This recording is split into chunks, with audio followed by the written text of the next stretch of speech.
Sungguh-sungguh Allah sangat ridho ketika seorang hamba itu makan makan ketika sesuap nasi dia muji Allah, ketika minum seteguk nasi dia muji Allah. Itu kalau orang diridhoni Allah itu wali betul. Itu untuk jadi wali itu gampang, kamu makan ridho, kamu nginjak buminya Allah ridho seneng, kamu hidup keseharian aman seneng. Nah ini supaya sampean kita semua ngaji betapa panduan Rasulullah untuk menggapai ridho Allah itu banyak yang keseharian sekali. Saking kesehariannya banyak dalam hadis dan itu sahih. Nabi menyebut hal-hal yang keseharian. Hatta ma tas'alu fi fimra'atika, kamu punya uang kemudian istri kamu bisa makan itu ibadah. Bahkan sebagian ibadah itu dicontohkan Nabi yang akhirnya diprotes sahabat. Yaitu wa fi buti ahadikum sedekah, kamu menggauli istri kamu itu ya sedekah. Sampai sahabat bilang yang benar ya Rasulullah. Ayati ahaduna syahwatahu wa huwa lahu ajrun. Masa urusan biologis, urusan syahwat kemudian dia dapat pahala. Nabi menjawab, alaysa lawadu'aha fi haramin akana alaihi wisrun. Bagaimana kalau dia meletakkan ke yang tidak benar itu kan dosa. Nah, hal-hal seperti ini yang saya ingin teman-teman semua saya juga agak ingin ngaji demi Anda juga agak ingin. Itu dosa sekali ngaji kok pesanan kelompok tertentu itu enggak boleh. Islam itu untuk semua. Jadi ya cuma karena di depan saya jenengan ya seakan-akan jenengan korbannya. Itu ada ilmunya dalam usul fikih itu. Jadi orang itu harus ngaji usul fikih. Nama yang disebut, mungkin Mas Sufyan masih ingat zaman ngaji usul fikih. Nama yang disebut itu tidak jaminan sebagai prioritas perintah. Jadi misalnya gini, kebetulan yang di depan Nabi itu Abu Dzar. Nabi ya bilang, ya Aba Dzarin ini uhibbuka misalnya, atau ya Mu'ad ini muhibbuka, atau ya Aba Hurairah ini uhibbuka misalnya. Banyaklah riwayat yang Nabi nyebut ya Aba Dzarin, ya Mu'ad, ya Aba Hurairah. Kemudian misalnya Nabi meneruskan khitab, ini uhibbuka, saya mencintai kamu, fakul dubur sholatin, atau sebagian riwayat disebut fala tada'an la dubura kulli sholatin, Allahumma inni ala dzikrika wa syukrika wa husni ibadatik. Saya mencintai kamu, siapa saja. Mu'ad bisa, Abu Dzar bisa siapa? Saya mencintai kamu, mohon kalau habis sholat kamu jangan lupa wiridan Allahumma a'inni ala dzikrika wa syukrika wa husni ibadatik. Ya Allah, tolong kami permudah supaya mudah ingat engkau. Anda tidak bisa mentang-mentang, wong nama saya Parmin, nama saya Purnomo, itu yang diperintahkan Mu'ad misalnya.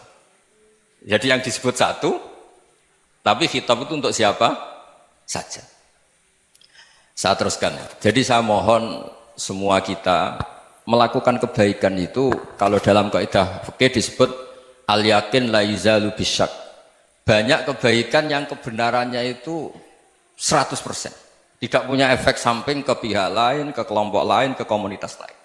Yaitu tadi misalnya Anda makan dan itu murah sekali, hanya butuh satu piring. Setiap punyaan kamu muji Allah, setiap minum kamu muji Allah. Itu redaksinya Rasulullah SAW disebut Allah sangat ridho ketika seorang hamba makan, kemudian dia memuji Allah, atau minum kemudian dia muji Allah.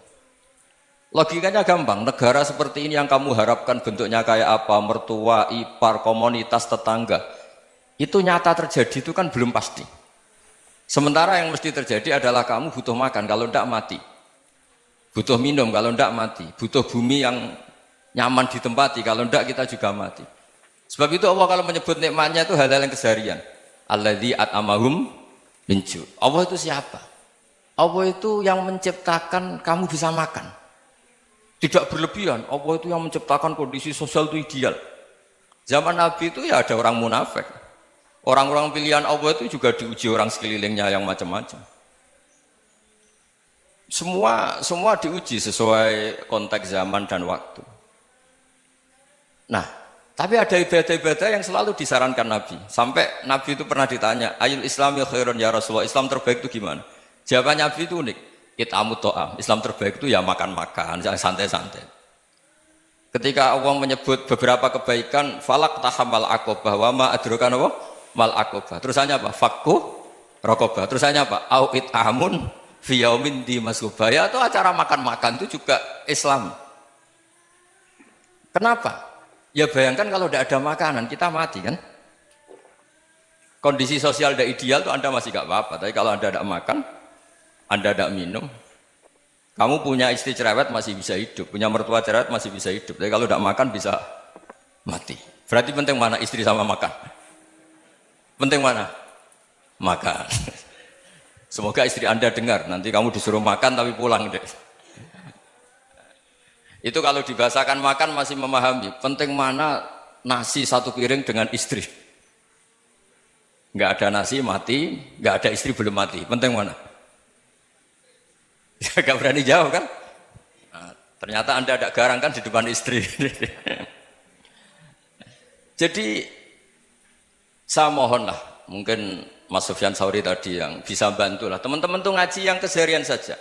Karena kita nyari ridha Allah itu berdasar firman Allah. Dan firman Allah itu menyebut keseharian tuh riang, gampang.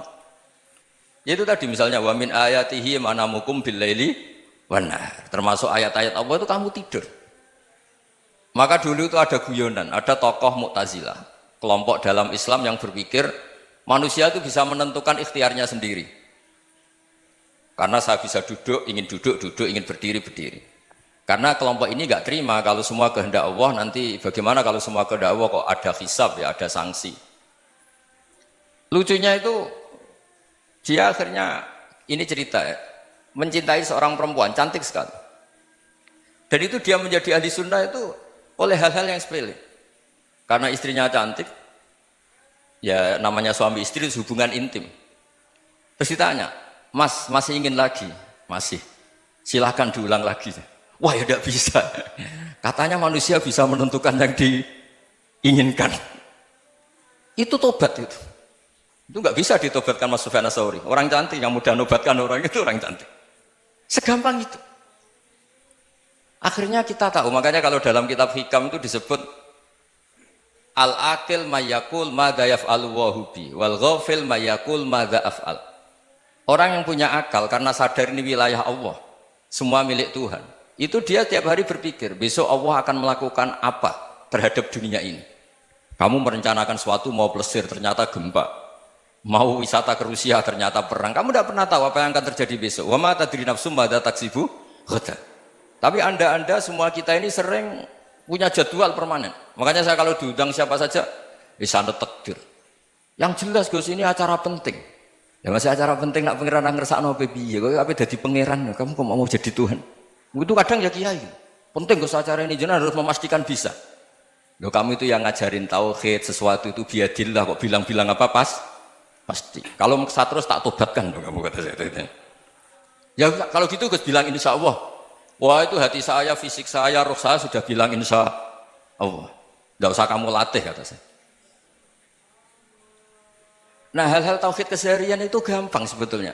Wal ghafil yaqulu madza af'al. Tapi orang yang lupa Allah dia setiap hari bilang besok apa? Kita bisa melakukan apa? Seakan-akan dia itu aktor, dia penting, dia subjek permanen, dia. Padahal kita ini hanya objek kehendak Allah Subhanahu wa taala. Karena kita yakin sesuatu yang terjadi di alam raya ini kita tidak bisa apa-apa. Makanya saya sering ngaji, sering bilang saya, ketika Anda mensifati Allah, Dia yang menghidupkan. Sudah itu tanamkan sehingga ketika kita mati santai saja. Kenapa santai?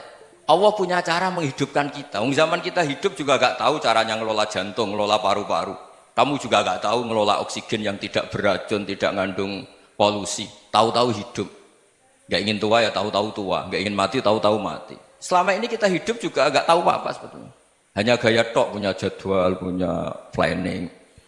Kalau kamu bisa menentukan pilihan Anda, pasti Anda istrinya cantik, 4 neriman semua, qanaah semua. Nyatanya enggak kan? Ada 1 jelek, cerewet. Oh itu kan, nyatanya enggak bisa apa-apa Anda kan? Dan kamu bawa mati lagi. Itu kan istri Anda juga gitu, punya keinginan punya suami yang ganteng, yang jabat, yang neriman, yang enggak poligami. Ya enggak kesampaian juga. Kalau kita ngitung tingkat kegagalan kita itu gagal terus. Ya kan? Nah, terus ingat Allah, madza yaf'alu wa bi. Orang yang punya akal selalu berpikir Allah itu menghendaki apa terhadap saya. Lalu sama-sama orang melihat orang yang serius, itu kata Anda itu pemikir berat, serius, senang punya tokoh yang merengut tuh, karena kamu anggap serius. Tapi sebagian orang menganggap orang yang serius itu wong merengut, wong masam, wong muka kok ditekuk. Jadi sama Itu hati, ya muqallibal qulub tsabbit qalbi ala dini. Karena kita nggak tahu cara berpikir kita tentang orang lain, tentang sekeliling kita. Misalnya kita orang baik yang jenis ngrumat fakir miskin. Ada orang bangun masjid mewah itu janggal. Apa artinya masjid mewah kalau banyak orang kelaparan? Tapi kalau yang jenis pendidikan, apa artinya masjid mewah kalau tidak bisa ngaji?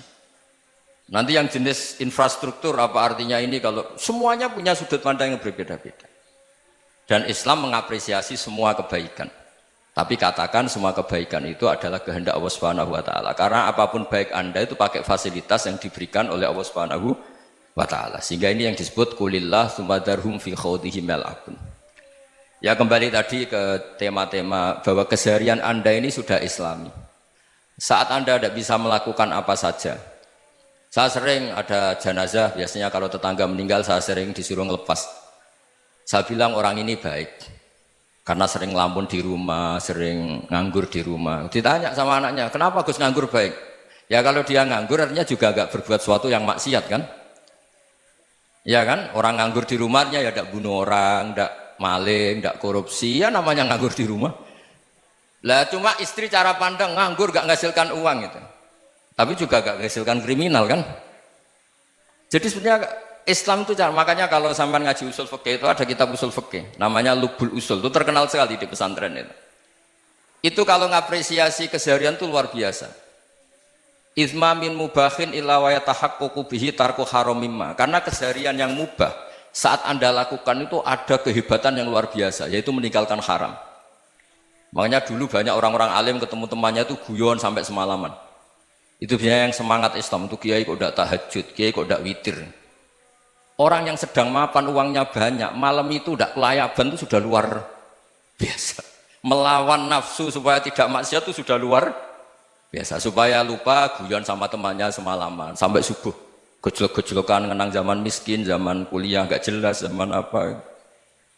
Melihatnya jangan takut tahajud. Seperti ini meninggalkan tahajud, tapi meninggalkannya ini talqul muharramat. Jadi kayak apa hebatnya? Sehingga Imam Ghazali punya riwayat yang agak unik. Hatta takuna ibadatu akhiri hadil ummah iku an-naum. Sehingga suatu saat ibadah terbaik umat ini itu tidur. Itu kan riwayat kontroversi. Ketika Imam Ghazali tanya, kenapa iya? Kenapa kamu mulai keluar dari rumah itu sudah banyak maksiat? Melihat perempuan yang enggak mahram, melihat fenomena. Tapi kalau kamu tidur itu enggak melihat apa-apa. Tapi juga kamu jangan menganggap tidur itu ibadah betul. Saatnya melakukan fardhu ain malah masih tidur. Tapi itu sudut pandang yang menjadikan kita Islam itu gampang. Jadi saat Anda tidak bisa aktivitas apa-apa, misalnya ada beberapa orang yang lumpuh. Lumpuh itu memang nggak bisa Jumatan, nggak bisa ibadah, tapi dia juga nggak bisa maksiat.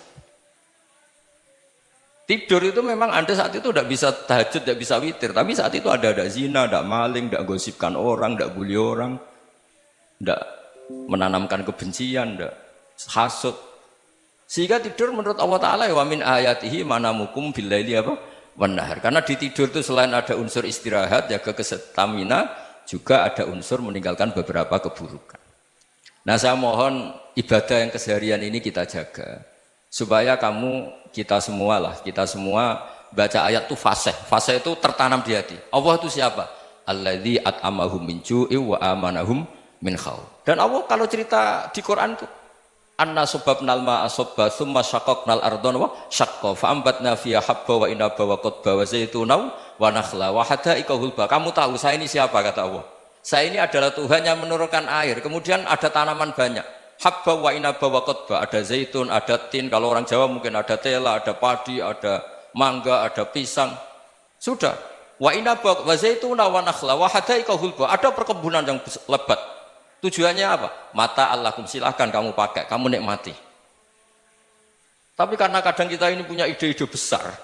Tadi untuk syukur saja nunggu punya istri riman, rumah baik, tetangga baik, komunitas baik, semuanya baik baru syukur. Lama-lama nanti ada di surga, syukurnya nunggu surga paling kelas A. Itu sudah ada yang menghuni Rasulullah, kamu nggak boleh di situ. Masa untuk syukur saja? Repotnya Masya Allah. Jadi mohonlah Quran yang kalau Anda hafalkan juz sama itu kan ada ayat-ayat yang kayak tadi. Ya, fal yang dzuril insanu ila ta'ami. Coba lihat. Apa yang kamu makan ya? Dari mana? Dan untuk mempertahankan hidup kamu keseharian. Jadi jangan kira ibadah itu harus membentuk komunitas yang versi Anda. Ibadah itu harus yang hal yang mulu-mulu. Kesehariannya Anda alami. Loh ini saya tidak bikin-bikin. Saya ngaji bukan karena berdasar pesanan. Itu ayat yang saya baca kan betul ada ayatnya kan. Fal yang dzuril insanu ila tu'ami. Anna soba penal ma'a sobba. Thumma syaqaqnal ardo syaqqa. Fa'ambasna fiya habba wa inabau wa qadba wa zaitunau wa nakhla wa hada'iqa khulba. Terusannya apa? Mata al lakum, silakan kamu nikmati. Mata itu silakan kamu nikmati.